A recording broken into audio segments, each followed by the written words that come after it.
Meu cordial bom dia. Em primeiro lugar, quero dizer que valorizo cada real que paga meu terapeuta. Porque é evidente a crise de identidade em que eu me encontro.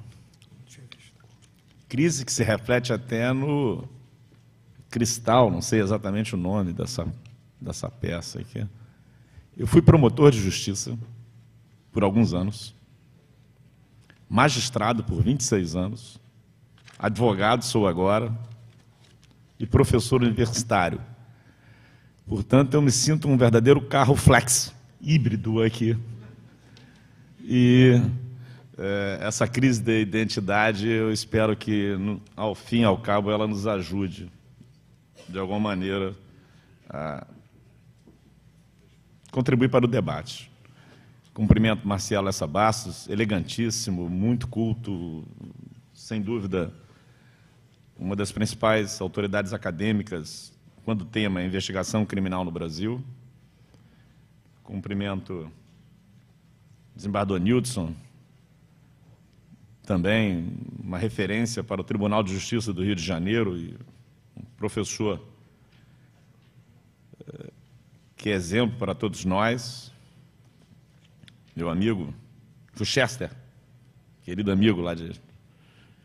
Afinamos nossa amizade lá em Buenos Aires, mais proximamente, delegado de polícia, professor, e o professor e juiz Rubens Casara. Eu vou tomar a liberdade, então, Rubens, de fazer algo que não é muito protocolar, em rigor não devia fazer, mas eu escrevi um artigo para o Instituto Brasileiro de Ciências Criminais, que será publicado na próxima edição.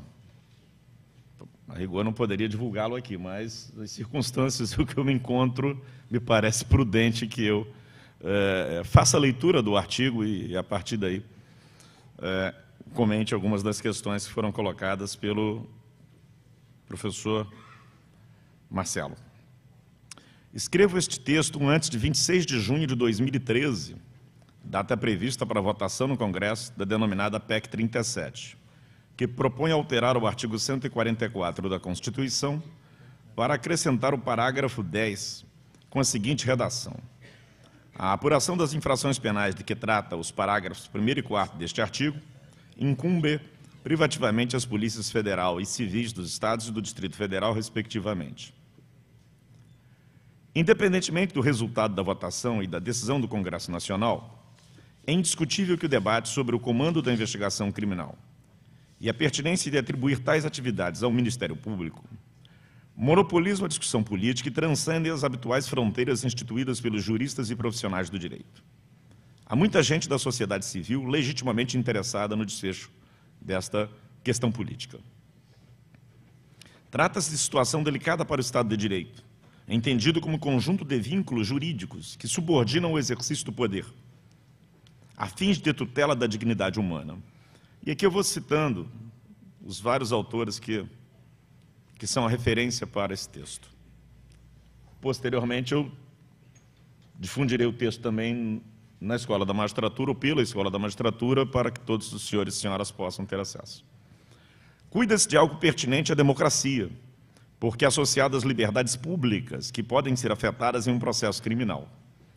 E diz com o princípio republicano, que reza que todo poder deve ser controlado, pois que tende ao abuso. Portanto, essa primeira parte da minha exposição busca situar essa discussão no ambiente legítimo da arena política, do espaço democrático, do campo democrático, que não se limita a um debate entre juristas, interessa a toda a população brasileira e, portanto, estão todos, pelo menos do meu ponto de vista, legitimados a opinar sobre o tema, mas este campo democrático é um campo marcado por vínculos jurídicos. Nem todo debate público, automaticamente, ele é um debate democrático. Um debate público, por exemplo, que se propõe a eliminar a mediação de partidos políticos ou de instituições políticas que nós construímos ao longo dos últimos 20, 25 anos, depois de 2 intensos, dolorosos, sacrificantes períodos de ditadura no século XX, me parece que é um debate exato, o debate sobre a redução da responsabilidade penal, ampliação da responsabilidade penal pela redução do patamar da idade penal, a pena de morte, bem referida aqui pelo professor Marcelo, nem todos eles estão no marco democrático, no campo democrático. E o campo republicano é o campo do controle do exercício do poder. Seguindo, a ótica que privilegia, no entanto, realça o papel estratégico assumido pela investigação criminal nas últimas décadas, e não apenas no Brasil. A rigor, as experiências históricas que podem servir de paradigma ao processo penal brasileiro, quanto à estrutura acusatória, distingue as atividades de persecução penal em 3 grandes etapas: fase preliminar, fase preparatória e fase de juízo. Do ponto de vista da função, é inequívoco que a investigação criminal, na categoria de procedimento oficial, portanto, não uma investigação das seguradoras, não uma investigação da vítima por conta própria para subsidiar uma ação penal privada, mas uma investigação com caráter oficial, é conhecida em praticamente todos os ordenamentos jurídicos originados, quer no modelo do common law, quer no modelo de tradição do direito europeu continental. Vale dizer que a investigação criminal configura procedimento oficial de realização da fase preliminar naqueles ordenamentos como o brasileiro que não cometem ao juiz criminal tarefas de instrução e preparação. Quando é o caso de atribuir à atividade, como nos modelos espanhol e francês, as 2 primeiras etapas praticamente se fundem, e a autoridade judiciária, que posteriormente não participará do julgamento, comandará a referida instrução preliminar. Por que eu citei isso aqui e tenho insistido muito neste ponto? Teremos em agosto, na 3ª semana de agosto, um encontro de professores de processo penal em Salvador, em que este será um dos temas centrais. Porque muito daquilo que se argumenta a partir da nossa doutrina, se argumenta a partir de premissas absolutamente equivocadas ou de uma tradição que encontra obstáculo na Constituição da República.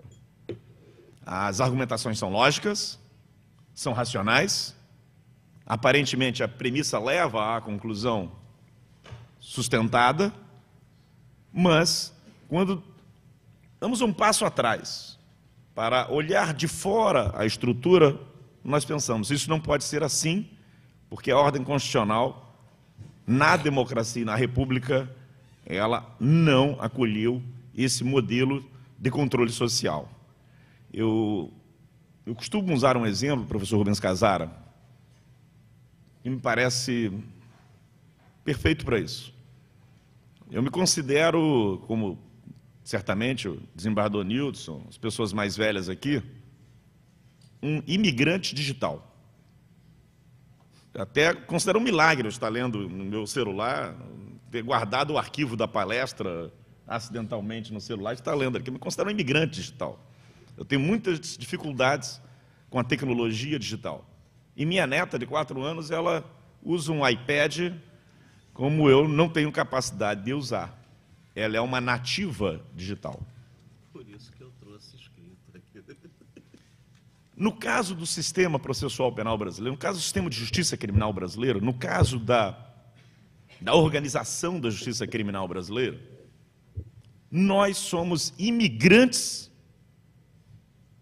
na comunidade das tradições democráticas. Nós não somos nativos da comunidade de tradições democráticas, tradições jurídicas democráticas. Mesmo pensadores como José Frederico Marx, eles pensaram o processo penal brasileiro a partir de tradições autoritárias, querendo romper com elas. Mas eles não tinham referências outras, não podiam trabalhar com um material, com um elemento que não estava disponível.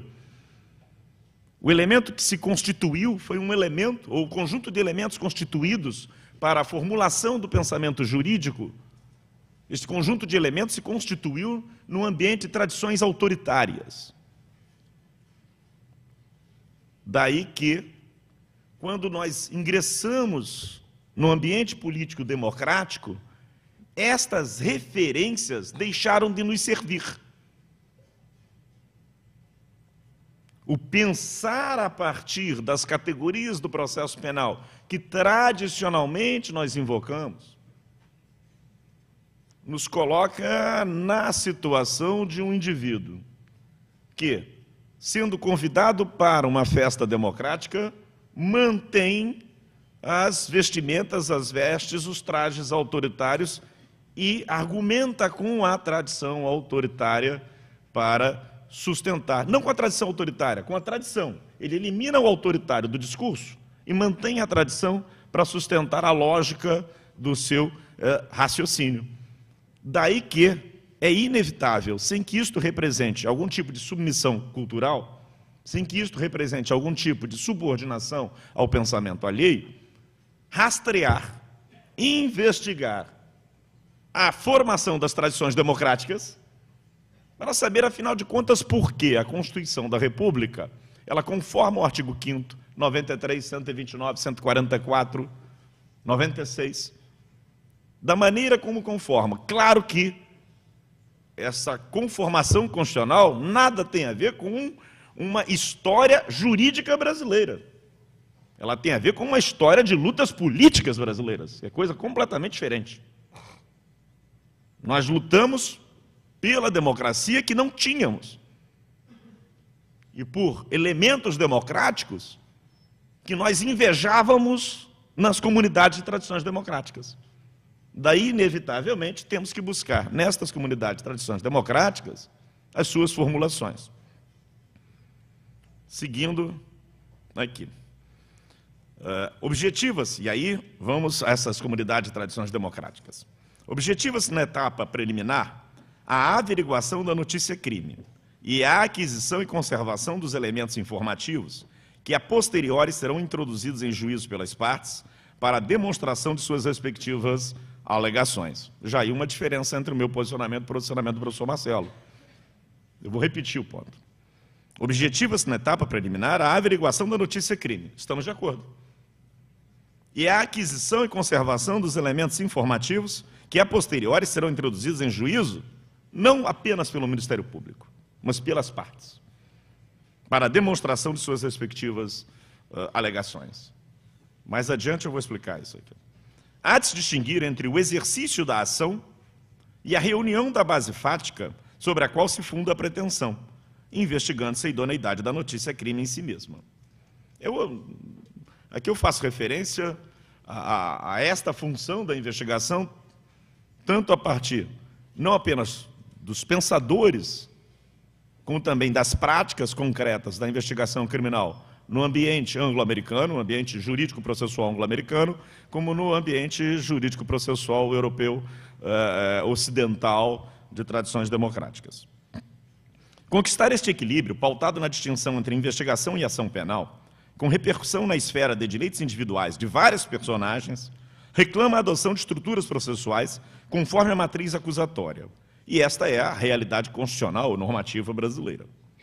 Com efeito, a Constituição desenhou em tintas fortes a nova planta arquitetônica do processo penal, destinada a substituir as estruturas inquisitoriais que, por causa de suas múltiplas ascendências autoritárias, abrigavam institutos incompatíveis com o Estado de Direito. Seguiu o Brasil, em tese, a trilha das jovens democracias do continente, que se viram desafiadas a transformar por completo seus sistemas de justiça criminal.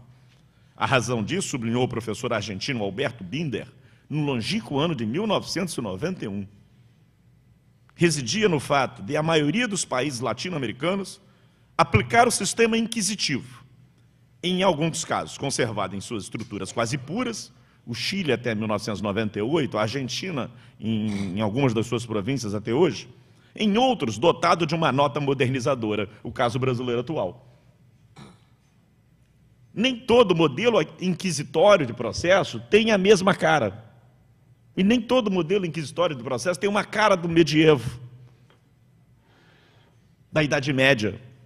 Os modelos inquisitórios podem ter uma cara pós-moderna. E em outro texto, em outro contexto, eu cito o emprego das chamadas técnicas especiais da investigação, tais como delação premiada, infiltração, ação controlada, interceptação de e-mails, para ali, nesse outro texto e contexto, demonstrar que é possível ter a adoção de técnicas contemporâneas, extraordinariamente sofisticadas, em um ambiente inquisitorial.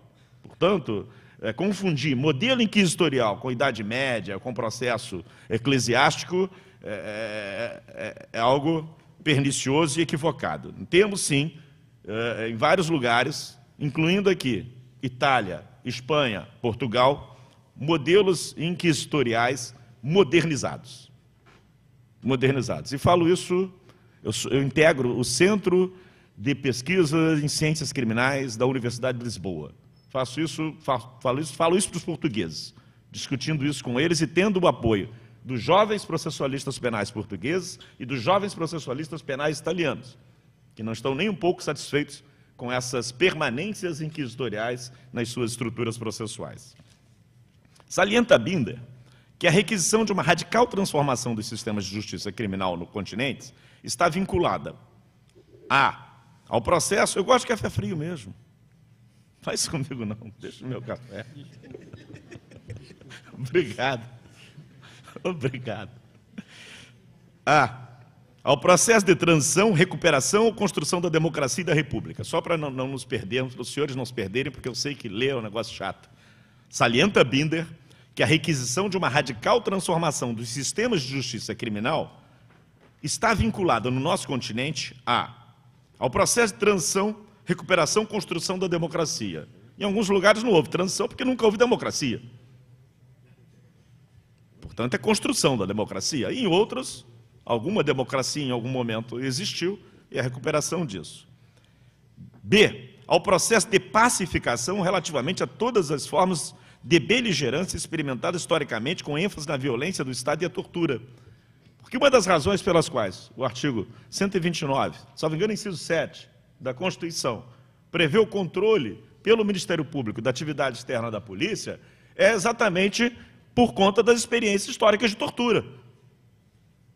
A função policial pode levar, em situações extremas, a violação sistemática de direitos humanos, e não importa quem exerça a função policial, se é o juiz, se é o promotor de justiça, se é o delegado de polícia, ou se é um padre designado pelo Papa. Essa função pode levar a esse extremo, para que na democracia isto não aconteça, eu preciso de uma instituição que diga não à violação dos direitos e que tenha poderes de fiscalização. É o que o Binder coloca aqui e é o que está no nosso artigo, no artigo 129, inciso 7º da nossa Constituição. C, a expansão econômica e relativização do papel das fronteiras nacionais. Isso é muito importante. Nós estamos vivendo sociedades pós-industriais. Não dá para pensar em sistema de justiça criminal como se estivéssemos vivendo em sociedades agrícolas. Mudou o panorama, é outro modelo social. A crise do Estado no nível da eficiência nas prestações públicas, devidas neste novo pacto social includente. E, por último, inevitavelmente, e essa discussão não vai terminar no Brasil, vai terminar na Corte Interamericana de Direitos Humanos, tenho certeza disso, ao maior protagonismo do sistema interamericano de direitos humanos e ao grau de aceitação obrigatória da jurisprudência da Corte Internacional de Direitos Humanos. Aí prossigo. Não são tarefas que facilmente se concretizam. Schunemann, que além de penalista é um extraordinário processualista penal alemão, coloca em relevo que o processo penal das sociedades industrializadas submete-se à influência de dois modelos rivais. Mas em ambos os casos, as duas últimas décadas testemunharam a crescente importância da investigação criminal. E esta é a razão da disputa política do artigo 144 e da PEC 37. A razão de fundo tem a ver com um protagonismo da investigação criminal na decisão sobre a responsabilidade penal das pessoas. Não estamos mais vivendo em todo o mundo um modelo em que a investigação criminal é meramente preparatória e a decisão da causa ela se resolve no debate em contraditório na fase instrutória. A cada dia, as soluções das causas criminais são decididas na investigação preliminar. Portanto, não dá para olhar a PEC 37 com o foco no passado ou numa argumentação jurídica construída em cima de um mito de que a investigação criminal é preparatória para a ação penal. Ela não é preparatória para a ação penal em nenhum lugar do mundo na atualidade, e o nosso futuro Código de Processo Penal, como algumas leis que já estão em vigor, mostram que também no Brasil ela será um lugar de decisão sobre a responsabilidade penal de determinados sujeitos. Então vamos lá. Aqui é Schunemann falando, e eu também. Então diz: em ambos os casos, nas últimas décadas, 2 décadas, testemunharam a crescente importância da investigação criminal, haja vista a tendência de expansão das formas consensuais penais, os chamados acordos penais, que diminuem os custos da justiça criminal. Uma necessidade. Isso está previsto no nosso futuro Código de Processo Penal, acordo sobre a pena em crimes de até 8 anos. Não é isso, professor Marcelo? Olha lá. O que eu não concordo. Com o que não concordamos, nós dois, mas o fato de nós dois não concordarmos não impede dele ser aprovado e funcionar. O fato de nós sermos, digamos, ideologicamente contra, não significa que vamos conseguir conter uma onda de expansão dos acordos penais que parece que é necessária para conter os custos da justiça criminal e adequá-la a uma situação de sociedades pós-industriais em que há um volume de questões criminais que é incapaz de ser processado pelo tradicional sistema do processo de conhecimento. Então, um grande número de causas cada vez mais se resolverá não pela produção da prova, pela descoberta da verdade e pela afirmação da responsabilidade penal. Um grande volume de causas. No Brasil, hoje, cerca de 500 mil causas anualmente. E com essa expansão provocada por pelo nosso futuro Código de Processo Penal, com a possibilidade de impor até a prisão, mediante acordo, nós vamos ter a expansão disso, que é algo que está acontecendo no mundo todo. Em segundo lugar, e para mim isso é o mais importante, o incremento das técnicas especiais da investigação, particularmente os chamados meios ocultos, interceptação telefônica, etc., que caracterizam poderosa ingerência na intimidade alheia. A causa é decidida em caráter quase definitivo na investigação. O processo oral e contraditório perde espaço e relevância. Eu poderia aqui citar inúmeros exemplos brasileiros em que interceptações telefônicas por 1 ano, 2 anos, 3 anos,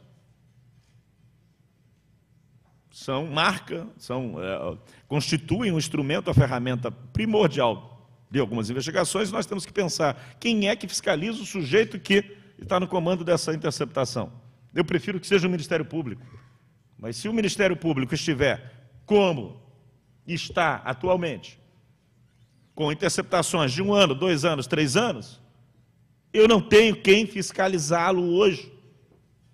Ah, mas tem que recorrer ao Poder Judiciário. Claro, eu vou repetir, meios ocultos. Meio oculto é aquele que a gente não conhece. Técnica oculta é aquela que só deixa de ser oculta quando ela se revela. E aí o dano ao direito fundamental poderá ser irreversível. Por esse sistema. Mas vamos a Portugal. Sobre o tema, Manuel da Costa Andrade advertirá que se o Tribunal Constitucional Federal alemão, em 2004, soube acabar com a operação conhecida como Grande Devassa, por intermédio de decisões densas e profundas, que fixaram os pontos de apoio indispensáveis em face dessa nova realidade processual, as figuras, diz Costa Andrade, particularmente invasivas e desiguais da investigação, caracterizadas pelos designados meios ocultos, também têm requisitado da doutrina, e é o nosso papel de doutrinadores, estudiosos, o reforço do potencial de garantia. Em outras palavras, quando a investigação criminal passa a ser um poderoso instrumento de invasão da intimidade das pessoas e passa a ser o campo decisivo da adjudicação de responsabilidade penal, cabe à doutrina pensar como garantir o direito de todas as pessoas, para que elas não sofram o que concretamente se verifica que elas sofrem quando esses métodos, quando esses mecanismos funcionam de forma desenfreada. É compreensível, pois, volto ao texto, neste contexto, a luta política travada pelo domínio da investigação criminal. Mas a doutrina não pode se refugiar na cômoda posição de criticar a lei posta e afastar-se da disputa. Cabe à doutrina assinalar que, do confronto pelo poder, salta aos olhos a ausência de importante ator ignorado, o investigado. Admitindo-se que o princípio reitor do processo penal é a presunção de inocência, ou então vamos deixar a presunção de inocência fora do processo penal, mas aí temos que fazer uma emenda constitucional para tirá-la também da Constituição. Admitindo-se que o princípio reitor do processo penal é a presunção de inocência, ambas as tendências referidas lá atrás agridem ou fustigam a citada presunção e a forçam ao recuo ainda antes da instauração do processo. O limitado espaço aqui não permite mais que sinalizar que o decreto de uma interceptação telefônica, por exemplo, introduz técnica que esvazia a tutela contra a autoincriminação compulsória. É um tanto óbvio. Se o sujeito não sabe que está sendo ouvido, ele fala coisas que não falaria se dissesse a ele: você tem o direito de ficar em silêncio. E o acordo sobre a pena dispensa o Ministério Público de demonstrar em juízo, com provas, a responsabilidade penal do acusado. Em minha opinião, apenas estes dois exemplos são suficientes para reforçar a ideia de que a separação entre investigação criminal e ação penal é uma exigência do sistema constitucional. Incumbir o autor da ação penal da atribuição para investigar pulveriza os limites que separam uma coisa da outra. Eu vou tentar ser mais claro.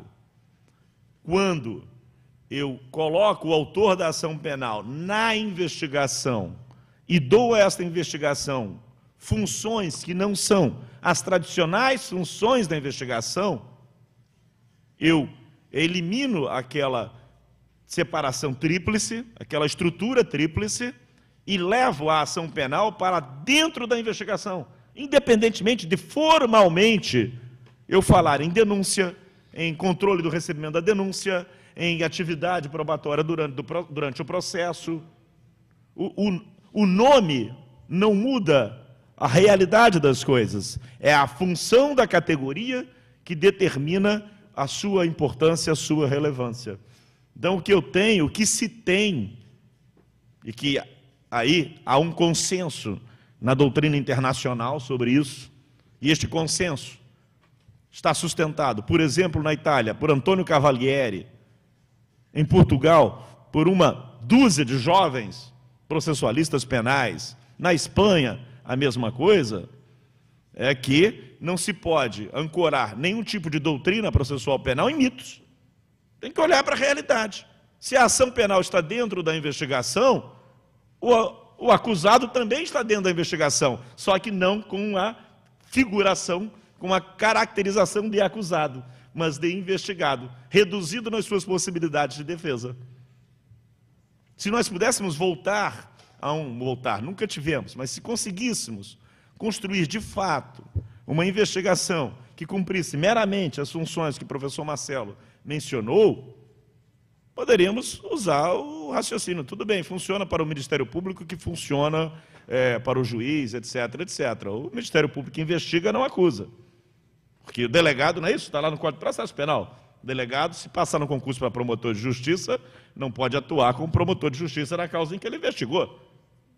Aí eu me demito de dizer por quê. Porque é desnecessário. Então a razão é funcional. Mas quando caminhamos para uma situação extraordinariamente complexa, que é essa da absorção da investigação pela ação penal, aí o desequilíbrio se coloca de forma intensa. Sigo aqui. Indagas. Afinal, quando em realidade o Ministério Público estará investigando, pesquisando as fontes de prova, quando ele, parte acusadora, estará atuando estrategicamente para sagrar-se vencedor nas múltiplas formas contemporâneas de adjudicação da responsabilidade penal do imputado. Caminhando para o finalzinho. Está lá na investigação, mas tudo bem. Você, Ministério Público, está investigando ou você está selecionando informações que você irá usar? No modelo americano.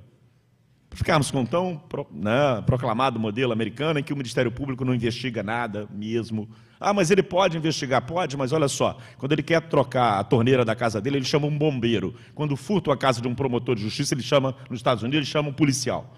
Então, não é assim. As coisas não funcionam assim. Então, lá, se ele tem, nesse trabalho conjunto e harmônico com a polícia, elementos informativos que servem à defesa,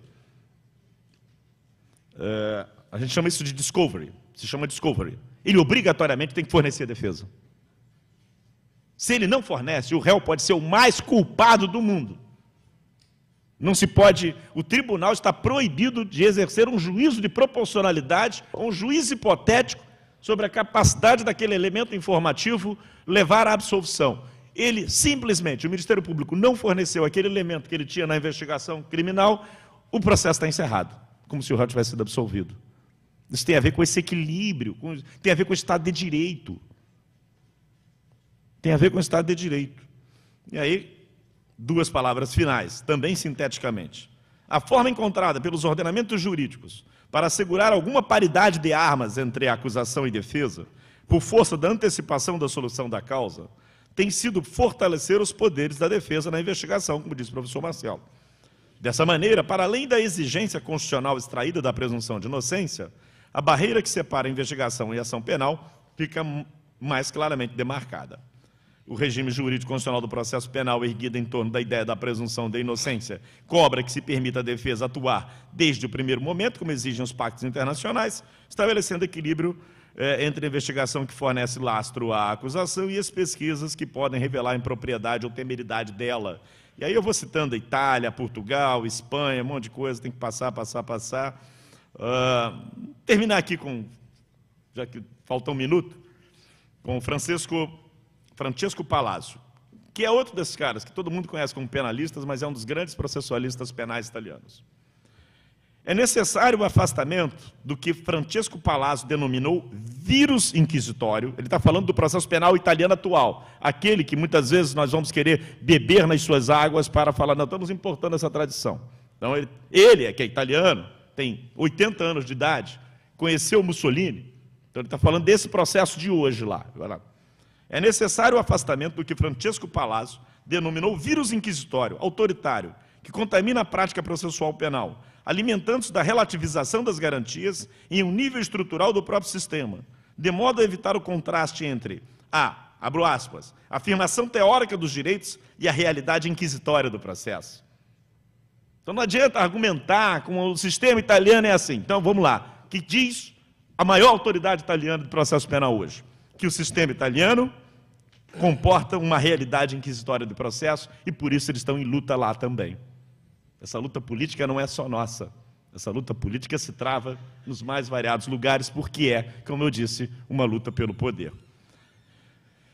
As instituições são integradas, sou eu falando, por seres humanos com virtudes e vícios. O maniqueísmo não combina com a realidade, como bem demonstram recentes manifestações isoladas, diga-se de passagem, de membros do Ministério Público que incitaram a violência, lá, aquele senhor lá de São Paulo, perdido nas trevas do autoritarismo dele próprio, e admitiram que o adjetivo nazista não era motivo de incômodo, aquele outro promotor de justiça lá do Rio Grande do Sul, que se vangloriou de ser nazista.